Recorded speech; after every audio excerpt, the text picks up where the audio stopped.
What's up, party people? Welcome back to my channel. So we are back at it again with trying another foundation that I found from Amazon very randomly. Went down a rabbit hole, didn't know when to come out. I actually just posted the review to the other foundation that I found recently. This is the MSOM Magic Finish, why can't I say that? Magic Finish Mousse Foundation. So I'm gonna link that video up here if you want to check that out because it's pretty interesting. They were talking about the MagicMinerals Airbrush Foundation by Jerome Alexander. This is yet another one that has a ton of good reviews. Like there's a ton of 5 stars on here, and it's not like it's like 5-star, 5-star, 2-star, 1-star, 3-star, 5-star. Every review almost is 5 stars. A lot of people talking about how it's their favorite foundation, how it literally looks airbrushed, how it doesn't crease, it lasts all day long. Best foundation I've ever used. It's a dupe for the Dior Air Flash. And I do want to point out that people do get paid. A lot of times sellers will reach out to the person after they bought it and be like, hey, if you give us a positive review, we'll send you a product for free or we'll reimburse you. You know, they got little loopholes, like little workarounds. But you guys know you're getting the unsponsored version from me, like the brutally honest review from me. I bought this with my very own money. How much was this actually? So yeah, this is $20 on Amazon, and there are only 2 shades, light and medium. What the hell? What is up with these freaking brands that only do 2 shades? Like I will never understand. As hyaluronic acid, arigoline, I can never pronounce this word. It doesn't matter how many times I hear it, like I will never know how to pronounce this word. Arigoline,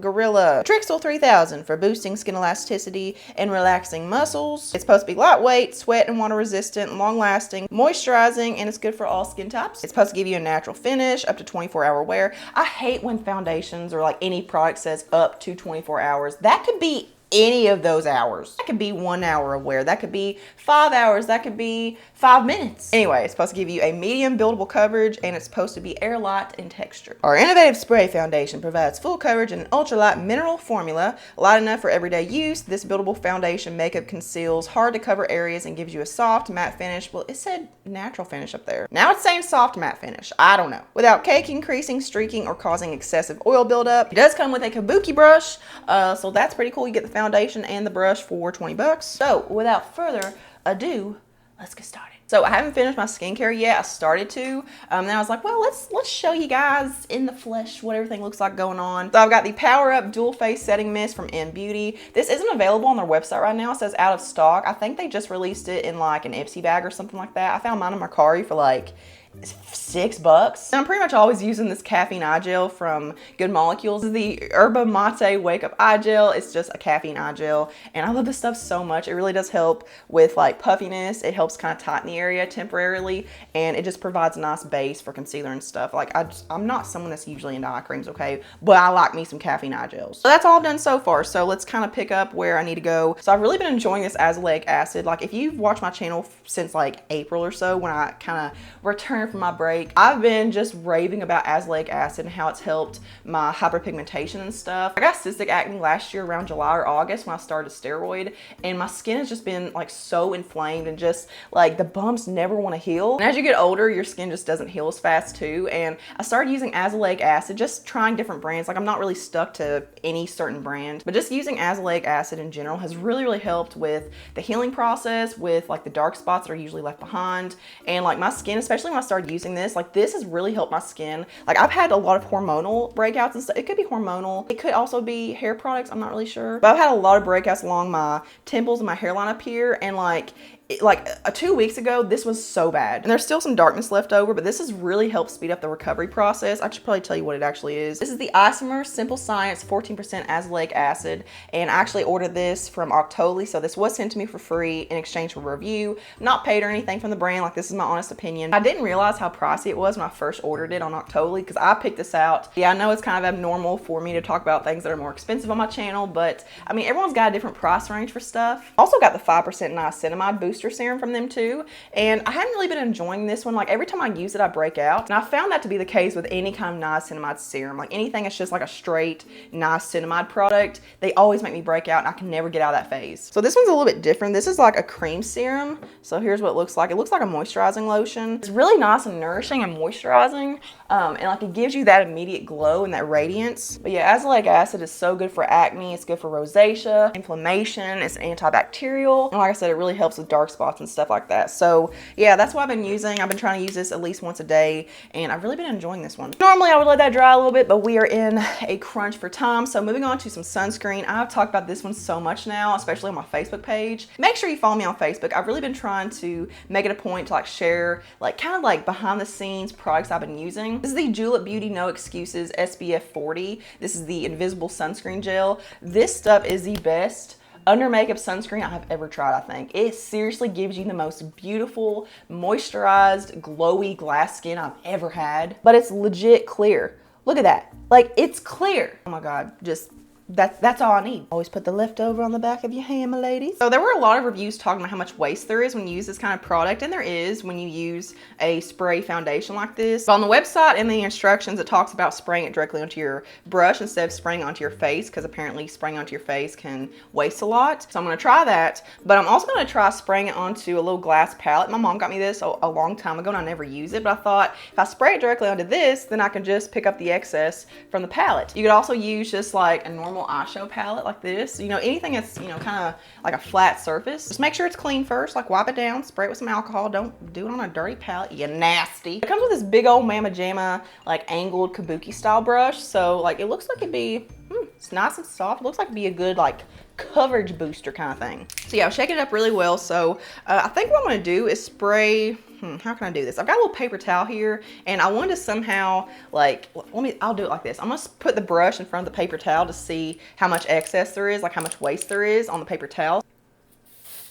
Oh, there is a good amount of waste on there, but there were a lot of reviews talking about the waste, but how they were still gonna buy it anyway because it was so good. So we'll see. Okay, so color's a pretty good match. It's not too warm, it's not too dark, not too light, so it's a pretty good one for me. So here's what it looks like with just a very, very light first layer. I'm still seeing all my blemishes and stuff underneath, so it's very light coverage. All right, so now I'm gonna try it with the glass palette, because my little cheap self can't stand this much waste. Like that. Like that. I kind of want to see what it looks like when I do spray it directly onto my face. I feel like it's just going to get everywhere, like in my hair, on my clothes and stuff, and I really don't want to do that, but I'm interested. Let's just do it.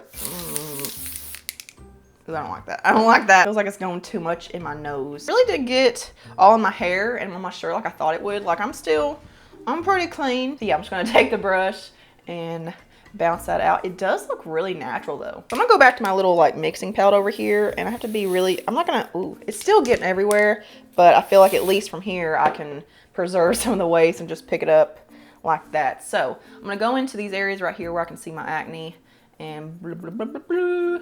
Ooh, coverage. I do really like the brush though. Like I feel like this brush, like the size of it, number one, it covers so much space. It's not leaving streaks behind. It's not leaving any kind of like texture. So that's a good thing. It does look very glowy. So if you, I feel like if you have really, really oily skin, like my skin is just kind of mildly oily. Like my oiliness usually doesn't cause any problems, but if you have a lot of oil, you probably definitely want to set this. It's kind of weird how it kind of changed from, oh, it's a satin finish to it's a soft matte finish to it's a matte finish. But like, this is definitely very glowy. It's definitely not blurring my skin, like it's not filling in my pores or like making them look smaller, but it's also not making them look larger. It gave me pretty good coverage up there. Like this is the area where I have a lot to cover up, like with dark spots and stuff. And then also down here along my like cheek product region. So I feel like I got pretty good coverage with this. I'm impressed, but I'm not like over the moon about it. We'll say this brush is shedding though. Like there's little bristles all over my face, so that's not very promising. It is 1:22 p.m.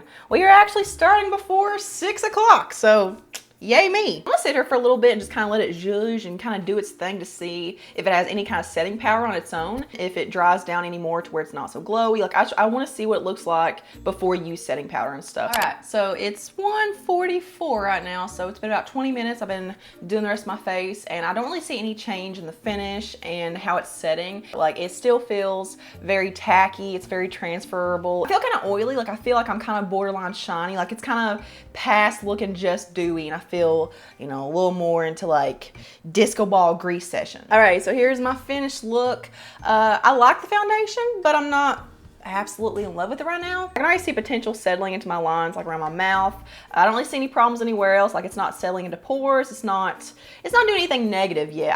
I see potential negative stuff happening. Yeah, I'm gonna go watch me some Jurassic World Dominion and we'll see how this wears throughout the night. Alrighty, it is final checkout time. It is now 11:31 p.m. So we just hit the 10-hour mark. Also, Jurassic World Dominion rocked my socks off. So right out the gate, I'm oily. Like I said, I'm not someone that usually has a problem with getting greasy and shiny. So like I said, I used a really good setting spray and powder today. So if I get greasy with those, it's the foundation. However, even though I am getting oily and greasy, my cheek products have held up phenomenally. So maybe the greasy issue could be tweaked by just not using as many skincare products. Like maybe I just used too many things that were glowy, and you know, obviously that can affect how a foundation wears. Maybe adding in a primer could help. But for me, this is definitely one that I could not wear without powder. Like this has to have a setting powder on top. I kind of predicted earlier that I was going to start getting creasing and settling into my lines, but I mean, that never really happened. I will say there is like the beginning of it happening in between my eyebrows and my little 11 marks where I like to make this face all the time. And overall, it has felt pretty skin-like and natural. There are a few areas on my face, particularly in my T-zone, like on my forehead, a little bit on my chin right here, like along my, like, what do you call this right here? Like the fatness of your jowl, I don't know. It looks a little bit patchy through there, but honestly, unless you were looking like super up close, you're not gonna see that. But I gotta say, as far as calling this like an airbrush finish, I wouldn't. It's not really giving me that airbrushed effect. Like I wouldn't look at this and say, oh my God, my skin looks flawless. It's perfect. My pores are filled in. Like my skin looks super smooth. Like it's just kind of a basic looking foundation, to be honest. Also, I just don't prefer the application method. Like I knew what I was getting myself into when I bought this. You can get a similar, if not better, like you definitely can get a better effect with other foundations without the waste, like without it being an aerosol. Yeah, it's good, but it's not the best thing in the world. I don't love it, but I also don't hate it. So if you guys have tried this foundation, make sure you leave your review in the comments below along with your skin type. If you like this video, then make sure you get a big old, oh, why is my clicker not, it never works anymore. Thumbs up. Here's a couple more things for you to check out next. So just venture around the channel, make your little old self at home. Subscribe if you're not already, and turn the notification bell on to always see my stuff. Everything I'm wearing on my face today will be listed below in the description box, and I will see you guys in the next one. Mwah.